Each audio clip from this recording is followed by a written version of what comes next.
Hey friend, Sean from Draft Therapy here, and on today's review for you, where did all this dust come from?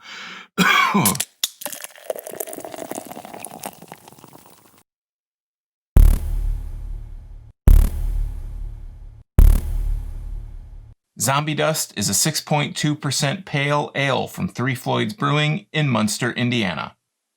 So this past weekend, I took a little drive. I went to Ohio and picked up some beer. Ironically, almost all the beer I picked up was from Indiana. I'm going to have some of that stuff coming up soon. That's from 18th Street Brewing. But this is from Three Floyds in Munster, Indiana. This is Zombie Dust. Now, Zombie Dust is a beer that's been, very hyped. A lot of people talk about Zombie Dust as being this great pale ale. I've had some Zombie Dust before, but I figured I've never had it on the channel. It's been years and years, and it's one of those beers that I always wanted to try and bring onto the channel, but it always seemed like something that I just was never going to be able to get. Then I started realizing that out of Michigan, obviously, Three Floyds is all over the place. They, it just became more and more easy to get, easy to obtain.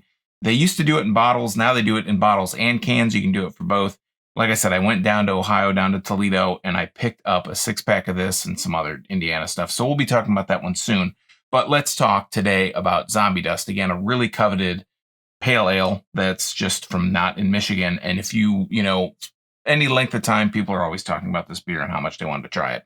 So I'm going to stop with the talking about Zombie Dust, well, at least about the lore behind Zombie Dust.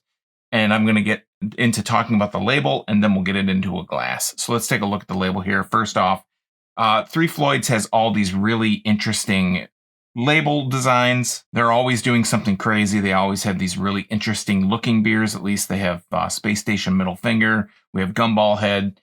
We have Alpha King. And here today we have Zombie Dust. And this is the can version. So this label's a little bit different. It's kind of a shrunken down version of what the bottle label looks like. But it says on the front here, Three Floyds Zombie Dust Undead Pale Ale. And then if you look here on the front, it is this kind of like a lich looking character, a zombie with a crown. He has a spider on his chest, which I believe is part of Three Floyds kind of thing. A red flowing cape. The can itself is all red. And then on the side, it says Three Floyds motto, "It's not normal." And it says brewed and canned by Three Floyds Brewing, LLC in Munster, Indiana, the government warning. And then on the side, it has the skull with the crown and bat wings. It says, "This intensely hopped and gushing undead pale ale will be one's only respite after the zombie apocalypse. Created with our marvelous friends in the comic industry, art by Tim Seeley," and then threefloyds.com. It's a really cool label. Three Floyds has all these really interesting labels. They're all like foil looking labels or foil wraps or whatever. They do these really colorful labels. It's just their label design is top notch. I've always thought they've had some of the best labels. I'm going to pour into this IPA glass here. And this one was canned. This one actually has a date. Some of the cans don't, but there's a date on the actual 6-pack itself. This was canned on June 18th, 2020. Today is July 5th, the day after Independence Day. So this is fairly fresh. I mean, within, 2 weeks, 2.5 weeks. Let's go ahead and crack this one open and put a nose on the can. And it smells very hoppy. It has a really nice hoppy smell to it. I don't know what differentiates this between this being a pale ale and an IPA. I don't know really where that line is blurred with this beer, but it smells like an IPA. Lots of fruity characteristic, well, citrusy characteristic, not so much fruity. And just has a little bit of a dankness to it, but a lot of citrus aroma on the nose. Let's go ahead and pour this. Comes out a lot darker than I was expecting it to. It comes out a little bit of a brassy yellow. And pouring it into the glass here, it has a nice kind of caramel color to it. And it is, this glass, we don't even really need to talk about how much head this thing pours into this glass, but we're looking at about 3 fingers easily on this beer. Holding it up to the light, we'll look at the color. It is a amberish copper color, actually really copper, really, really, really coppery. This glass will highlight, if it's dark up top, you'll know. If it's light on the bottom, it'll show you. This beer looks almost consistently the same color from top to bottom, at least looking at this. There's a little bit of carbonation rising up. There's a faint amount of sediment kind of in suspension in that beer, but it is fairly clear. It's very much a filtered beer. And that head is just hanging on like a champ. No problems there. So let's get a nose on the glass here and then down the hatch. Yeah, this shows bursting citrus aromas come out in this. It's got like a malty kind of characteristic, a malty sweet smell in there. You got the citrus, you got a little bit of a hoppiness in there, a little bit of a citrus aroma, but I also smell like a bit of a malty smell in there. So let's just dive right in. Cheers. It's a long time coming.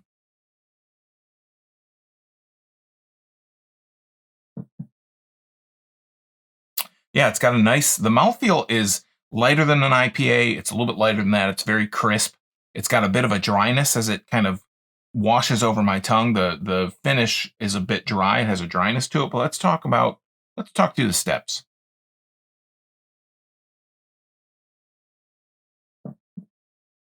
Up front, it's got a kind of a bit of a citrus sweetness and a bit of a maltiness, a malt sweetness in there as well. Not super overpowering.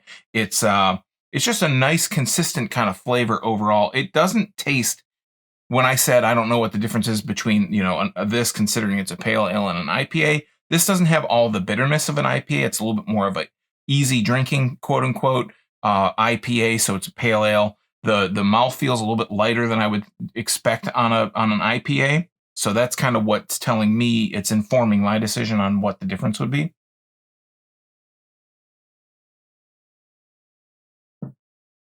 It's just a really nice, easy drinking beer. There is a little bit of a bitterness on the tail end, but it almost has these little waves of this malt sweetness that come through. And I've mentioned on numerous occasions how I'm a big malty IPA fan. I really like that Midwest IPA style. This one is like that. It's not as strong of a maltiness. It has a lot of malty characteristics and malty sweetness in there, but it also has a bit of that citrus that kind of tempers it a little bit. The maltiness comes in a bit of a wave, though. It'll come and go and come and go and come and go throughout the drink, throughout the swallow. And years ago, 6.2, I don't taste 6.2% in this beer. Years ago, 6.2 would have been on a little bit of a higher end on a beer that you might go to a brewery and pick up. Now 6.2 is on the low end. This is downright almost crushable at 6.2%. I could see how somebody drinking a Zombie Dust now, after all these years and years of people talking about how great Zombie Dust is, I could see people drinking it and feeling underwhelmed by it. Like, well, I heard all this hype about it, and I've heard all these great things about it, and I tried it, and it was just like, okay, it's like any other beer that we can get anytime. But I think of it as being something like Two Hearted from Bell's, where here in Michigan, Two Hearted was something that we've been able to get fairly, without any problem. You can go to Walmart and pick up Two Hearted. You can go to a gas station in some places where they sell beer at gas stations and have no problem picking up a fresh Two Hearted. And I think Zombie Dust is kind of something like that, because, when Two Hearted made it out to other states, I've seen reviews of people who have, first time having Two Hearted, heard that it's the number one IPA in the nation, blah, blah, blah, blah, all that kind of stuff. And, they get a chance to try it and they're kind of underwhelmed by it. I think Two Hearted is something that sets itself apart from everything else. But I think Zombie Dust is kind of in that same boat, especially for us here in Michigan. People have talked about Zombie Dust for so long, or if you've known anybody that's been into beer for a while, Zombie Dust is maybe a beer that they've tried to get, or maybe could be a whale for some people. And then when you get it, you try it, and it's kind of like, oh, it's good, but I don't understand what all the hype's about. I think it's just that people have talked about it so much that you build it up so much in your mind about how great it's going to be, and then you have it and it's good. There's nothing wrong with it, but it's just that because, years and years have passed since people have talked about the hollowed halls of getting, Zombie Dust from Three Floyds, that now there's so much other beer that's out there that's caught up to it that it doesn't really live up to this lofty expectation, because you've built it up, myself included, have built up beer sometimes so much that it's hard to reach those peaks. But I do think that now, with Zombie Dust being a little bit greater distributed, if you can go to Ohio, if you live outside of Michigan, you might be able to get this any day of the week and it's not a big deal to you. I think it's a good treat for me to be able to, if I drive down to Toledo, which is like 45 minutes away from me, go to Toledo, maybe an hour, go to Toledo, pick up a 6-pack of this every every couple months or share it with friends that haven't had it before. I think that's kind of a treat to do. Do I think it's like this great, lofty, awesome beer? I think it's a really good beer. I do. I just don't think it deserves maybe all the praise these days that it got in the past. I think in the past it definitely deserved all that praise because it's a beer that people have looked for. And I think it is a really good beer.